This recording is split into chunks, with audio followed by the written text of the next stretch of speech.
Looks great, man. You look Ta-da! fabulous. Yeah, you look fabulous as well. I assume you're in your music room.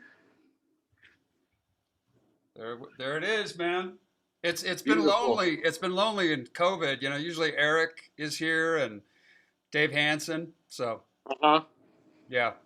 So Well, it must be nice to actually go in to work.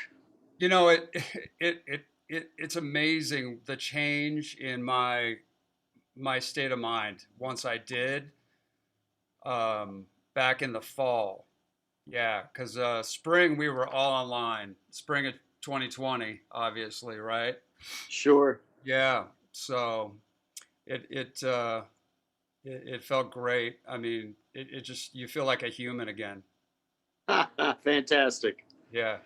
Yeah, that's good news. Yeah. So I got to do a recording session on Wednesday yeah. with Medianoche with Justin Adams Band Oh, with fantastic.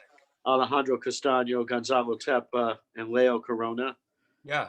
And we played a bunch of tunes that we played at Nocturne in September and October. So Right. it felt like, oh, this is what this is. Yeah. Yeah. There were Yeah. some things that, like, as an individual player, I'm like, oh, that's pretty sad, but that's better than it. And just let it go and say, like, in the spirit of the fun of playing, the music was actually rewarded by the lack of just going in there knowing that, like, we haven't played in so long, we're going to feel some cobwebs and we have this much time to record this much music, so let's take the microscope off the table and just play. And it really, we got to a real nice momentum, and it Good. was really fun. Well, I'm sure you did. That's a great band. Yeah, I think it's going to come out really good. So Fantastic, man. you could feel, I could at least feel the sincerity and the excitement of everybody playing. Yeah. So Yeah, and that's what, that's what I miss, with when we played with this band who these guys aren't showing up here, but Jeff Jenkins and Mike Marlier, right? And sure. we've been doing all Jimi Hendrix stuff for the last year. And Wow. and our album's almost done. We're just kind of mastering, mixing, back and forth, trying to get the mixes just right. And so it's when we played together this, we played like 5 or 6 times. We had gigs, either live stream or whatnot, and it just it just it's so great, especially to play with people who you're familiar with, and it's that communication that you miss.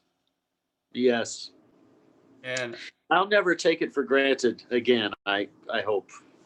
You know. it's true. And I felt the same. I felt the same feeling, man. I was like, "Fuck you, man. Why are you? Why did you take this for granted?"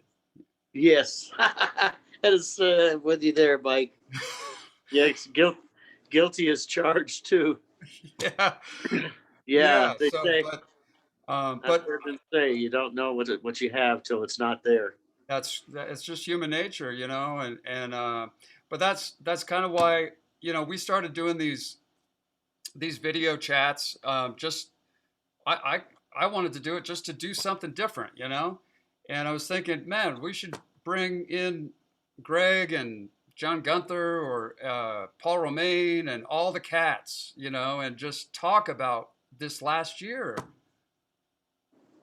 And make sort of like maybe like a collective sort of documentation Documentation, man. I mean, we need this is for the history files. I think it's really very interesting and an exciting idea, and people, including ourselves, will be able to look back and go like, okay, when we come out the other side of this, who knows where, with this will determine what this actually looks like and feels like.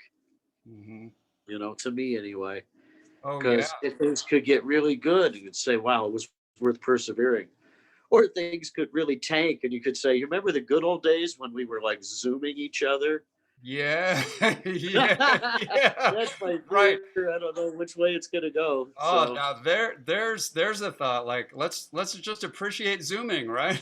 Yeah, totally, exactly. totally, I, man. I have been thoroughly enjoying every lesson and clinic on Zoom. It's different, but I look forward to it every time. Fantastic. Yeah, without a doubt.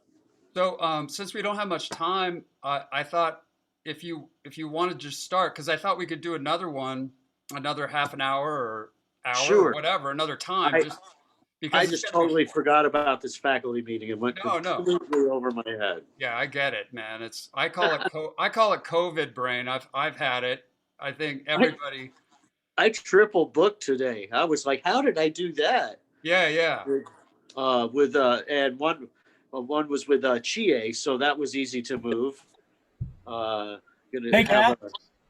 a business sort of. She's taking like a business course, so Right. with somebody that just a trombonist, no good trombonist, but he's got like millions of followers, and we don't Yeah. know him, but how he used the online platform to reach out to people is pretty neat concept. So what's his name? I don't know his name. I'll find out. I'll Okay. text you.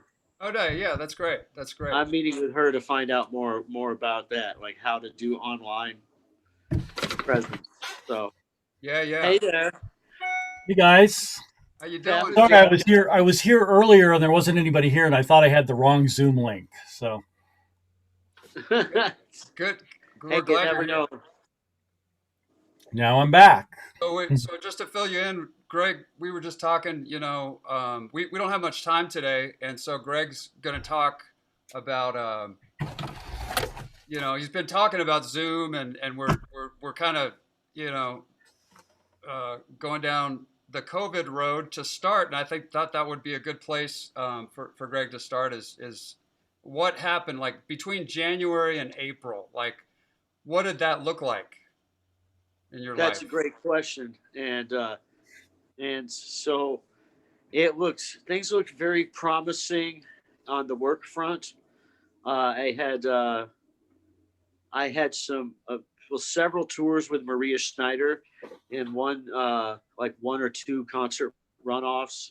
I had a couple weeks in New York, one with the Dizzy Alumni Band, one with I think Ron Carter's band, or no, that was the year before. I can't think of the second band for some reason. Drawing a blank.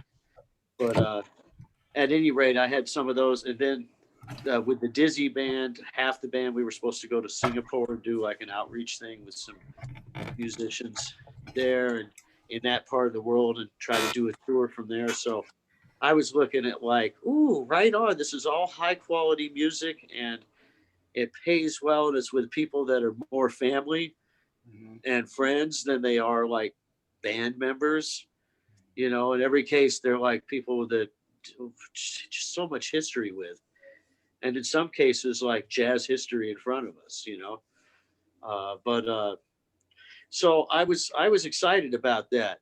And then when things started shutting down, when it got to April, and I watched my calendar completely disappear, like most people in every walk of life did. And it was surreal. For me, it was surreal. It was scary. It was like also was pessimistic. Like, what is this really and how far can this go? And now, as we've seen a year later, it's gone dreadfully far. And it's, very,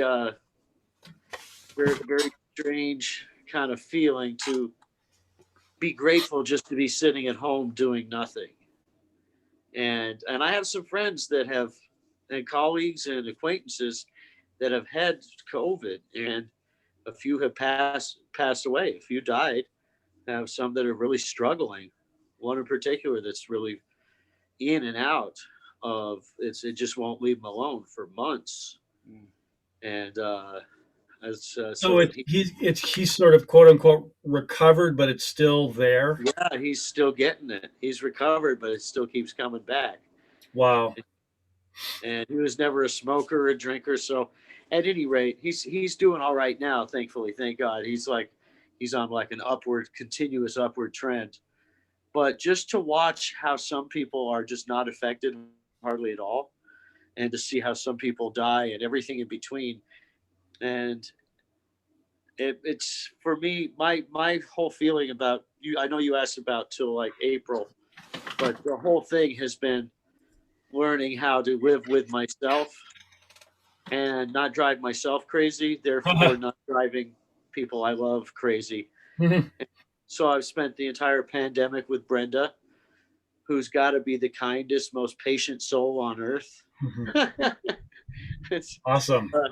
and we're happy and we're healthy and we're moving forward with our lives. So Yeah, that's hey, great. Jeff, I let mine grow back. Yeah, baby. I'm not cutting it till the pandemic's over. Yeah, baby. Taking a cue from Frank Kimbrough, may he rest in peace. He said Yeah. he didn't cut his hair the whole time W was president. Okay. That was his protest. That's hilarious. And the day he walked out of office, he went and got a haircut. That's great, man. So So Marianne tell just me, told that story. tell us what after the shock of not doing it, not or knowing that you're not going to do these tours and all this work, right? What what transpired? What happened?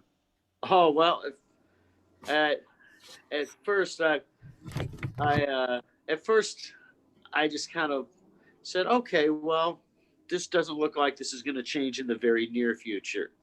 So I knew that I didn't have gigs per se to play, uh, at the very least until I remember the days when we were hoping it would clear up when it got warm. So maybe summertime. So I didn't play for about, well, I did I played a gig on March 14th with Rob Sheps and Stu McCaskey and Todd Reed. And Was that here in Denver? it was at the Crimson Room, Yeah. Yeah. which is no longer a thing, No? sadly. But that was, I think it might have been Andrew Rose playing bass, maybe. But at any rate, March 14th, and the city was completely. Oh, Greg, your video went out. Oh, there it is. Yeah. I get these spam calls like we all do. Just had to delete it. So I put the horn in the case that night. And I think the next time I played it, it was summertime. Or no, I take that back. It was getting close to summer. And Paul Romaine had figured out how to, with iPhones, record something for the CCJA kids. So I pulled my trumpet out and I played that, and then I put it in the case. And then I pulled it out to play something for Chie, that same process with Chie and Maizumi, and played and got Tommy Campbell to join us. Nice. And he added his thing, and then I put it back in the case, and I got called to play lead trumpet with Walter White's band, big band in Detroit for the Labor Day Detroit Jazz Festival. So I pulled my horn out like August 1st and started doing my trumpet maintenance stuff. Mm. Now, it wasn't because I wasn't interested or didn't care, but at first it was like, oh, this is a nice break. And then it became for me in my mental state was like, well, I don't have to do all this trumpet stuff to keep my face in order. And right now I'm just not really feeling the music thing. There's no inertia. And some people took that time and really for some people it was like, oh, finally I got this time to do all the stuff I always wanted to do, and putting together some amazing projects. And for me, I just wanted to take some time off because I've been just so busy for so many years, So it was a blessing in one way. At first, yes. And then it became very comfortable to do nothing. And then being affected by what's happening in America, racial inequality, and just justice for people in general, and particularly stuff that's happening with Black Lives Matter, all of that, and with the former president, just can't even say his name sometimes. Like, wow. Uh, I, I like a lot of people was just kind of living, waiting, counting the days until January 20th, all the way through the pandemic. Like, oh, please. First, it was to the election. Then it's to like, oh, get us through this court challenge and this one. And for me personally, the getting a little bit too invested in that took its toll, and I didn't feel like playing music, if that makes sense, you Oh, know? of course, it did me too. Hmm. So that was sort of my, what about you? How did you guys handle this? Jeff. I'm not sure I know. um, it's kind of just been the slow burn, you know. Um,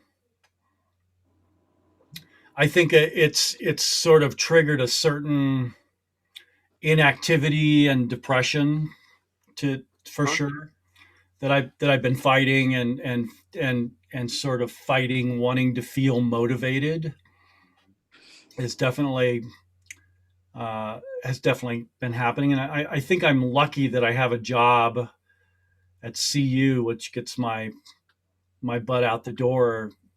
I mean, even though I'm not going to CU to teach, but I'm teaching, you know, and there's stuff I need to do for my students and for my classes. And I think ultimately I think I learned that I need, I need little jobs to kind of keep myself going. You know, I need, I think deadlines and all that kind of stuff kind of keeps me moving and keeps me practicing and keeps me, yeah.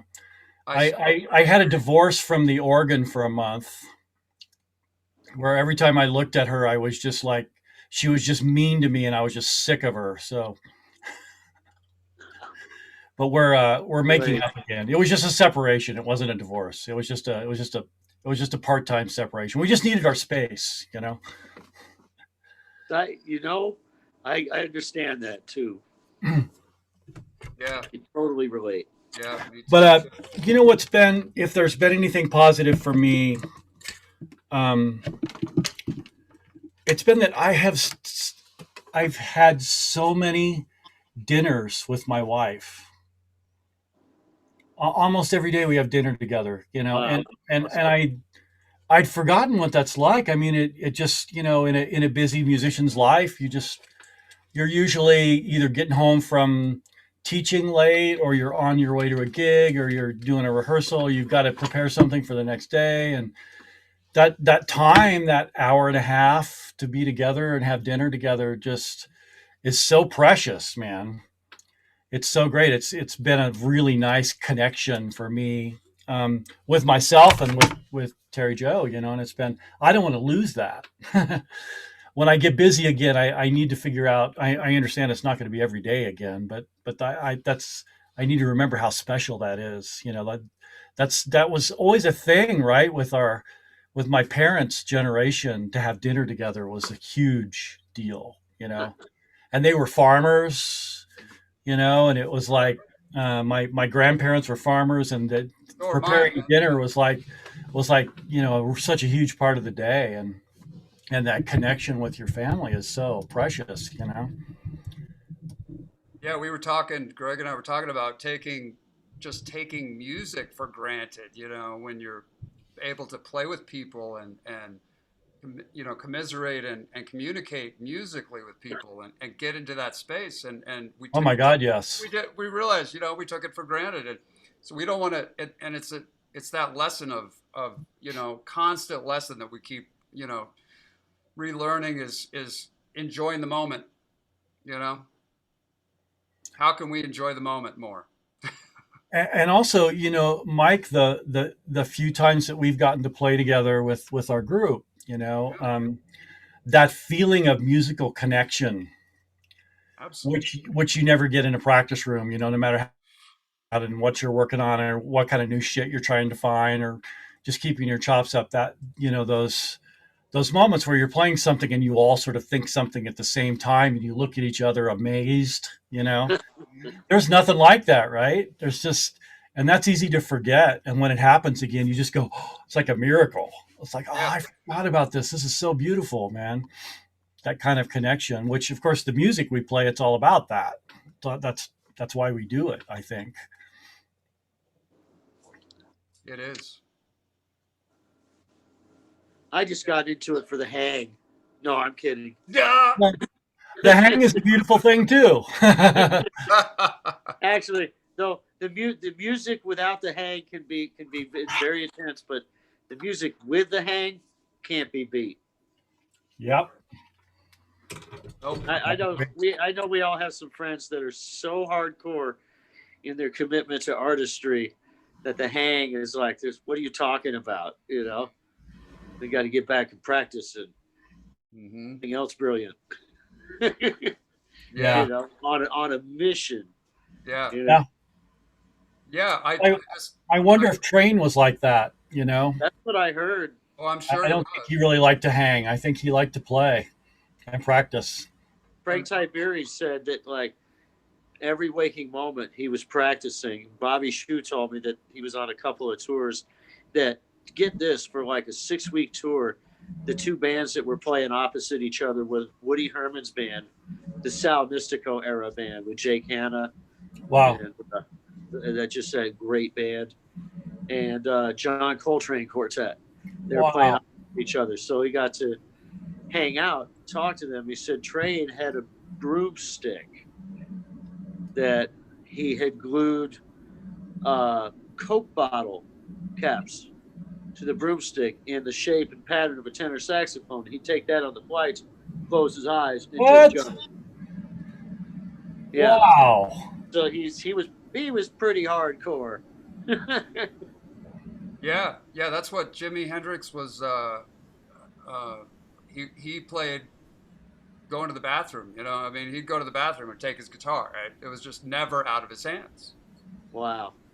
I tried that once with the piano and it didn't work out so well. Yeah. Yeah. A tip jar always falls off. Yeah, man.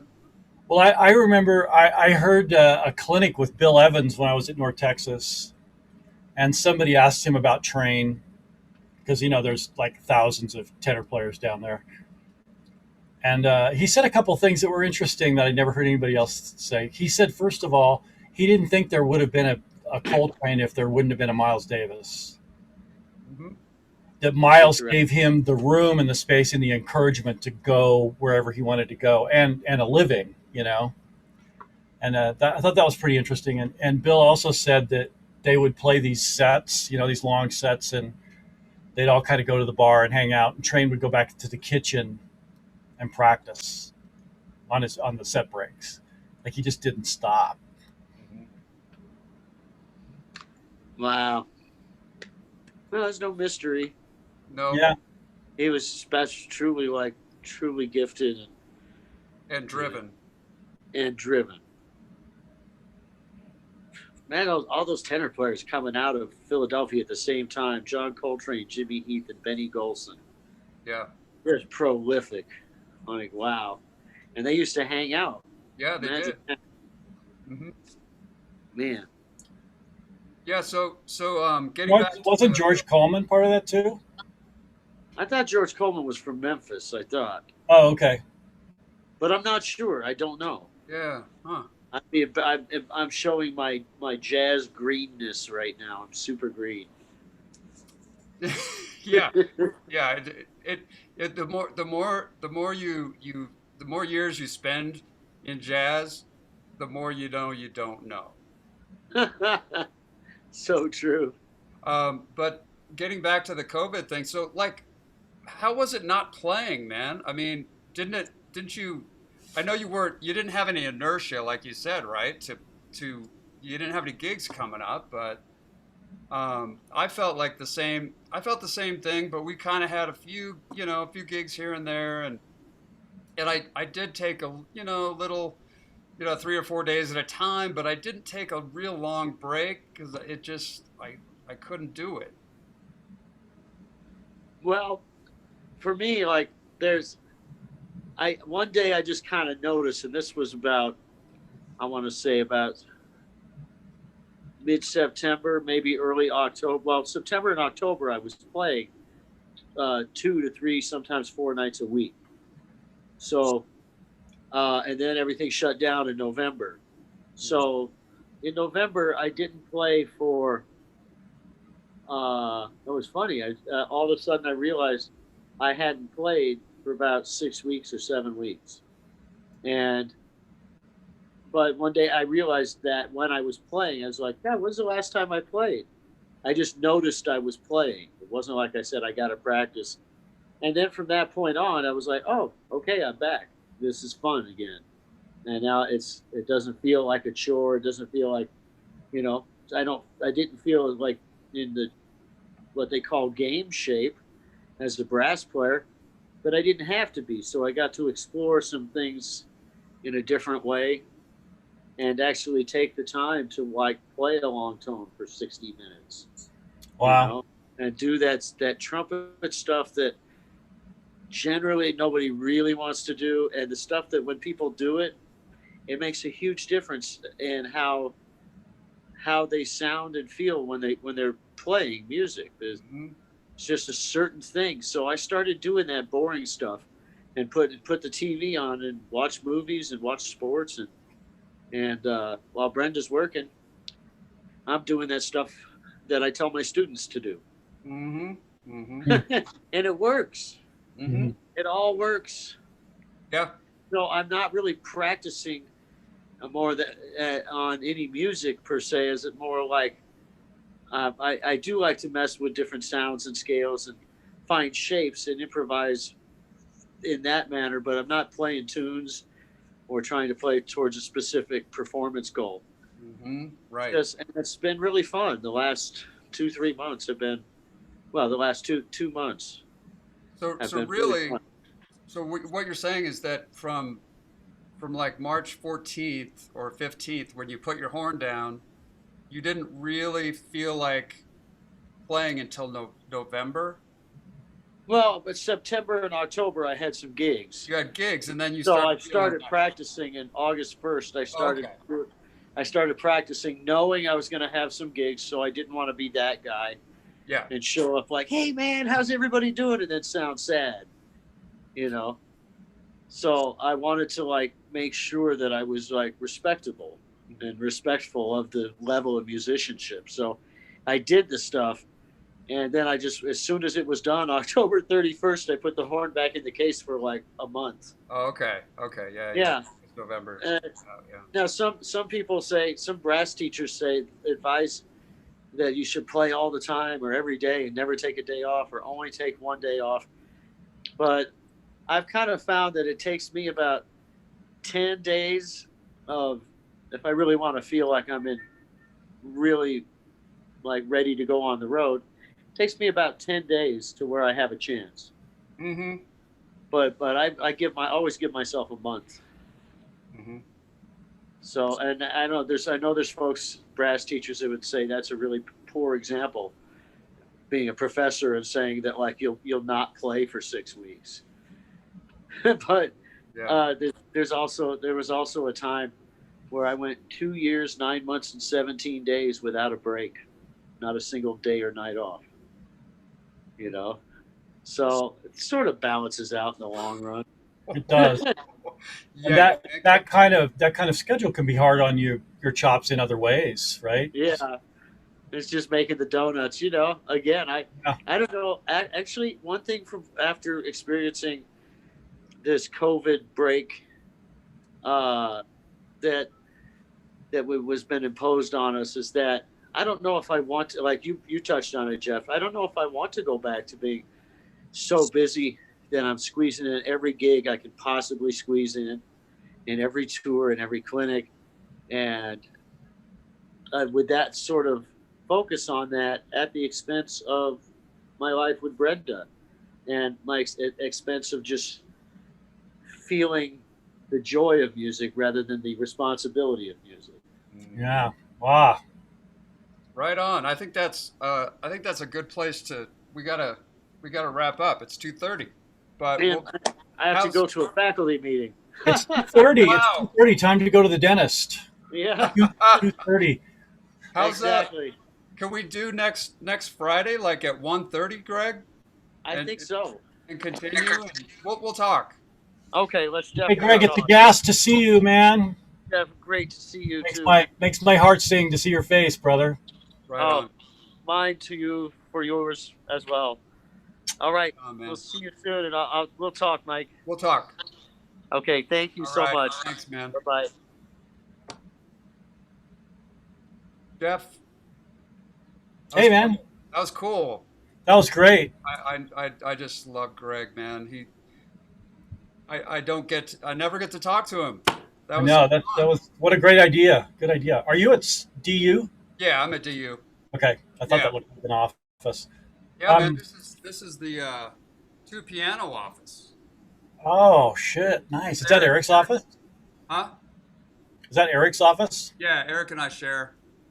And Nice. Dave Hansen, but I've had it to myself for the duration, since the fall. But Right. but anyway, thanks for doing it. Well, we can.